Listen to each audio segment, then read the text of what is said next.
Fix mengadu dekat Solos 7 gram. Ramai dah bencikan dia. Angkat dulu. Dekat Mythic lah. Laju lah terbang.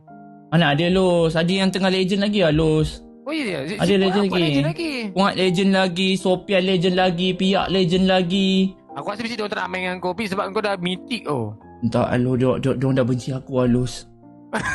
Tak sumpah Los. Aku dengan ketiadaan kau Los lah. Ramai benci aku dah sekarang Los Dental. Aku buat diorang sakit hati dengan aku lah Los. Asal tak, bukan. Aku rasa sebab rank kau Mythic. Tak, Diorang bukan. nak sampai dekat legend. Tak Los, kau tahu tak, masa season dah reset tu Los. Masa kau main sehari je kan Los kan? Ya. Okay, keesokannya tu Los, kau tahu tak diorang ni buat aku macam apa Los? Buat aku macam balaci Los. Diorang tak tahu kau aku tengah... Maksudnya Los, aku yang kena cari room memanjang Los. Kalau harapkan Sofian Los, Sofian akan pakai Natalia. Diorang main tak ikhlas Los. So diorang tak suka aku, kau faham tak? Diorang tak nak main dengan aku lah sebab aku terlampau serius. Los, siapa yang nak main untuk kalah tu? Betul juga. Siapa nak main untuk kalah? Setuju.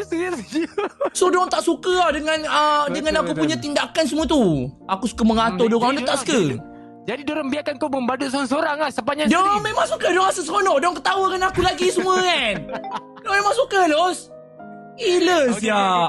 L mengadu ke Fi? Tak mengadu lah kan, tak mengadu. Okey je, tak mengadu pun. Flashback. Tak, aku rom. Tukar. Jawab kan, tapi Tak. Aku rasa aku tak boleh gendong lah parti ni. Serius. Aku tak boleh gendong parti ni. Kenapa kau tak boleh gendong? Aku tak boleh gendong. Tak, sebab tank tak ikhlas, Balearic semua. Aku tak suka. What the heck? Tank Tak boleh. Tak apa. Aku rom. Tak apa. Aku dah biasa jadi pelacur. Apa? Okey je. Relax. Okey je. Bilangnya, guys. Wah, kita kalah dengan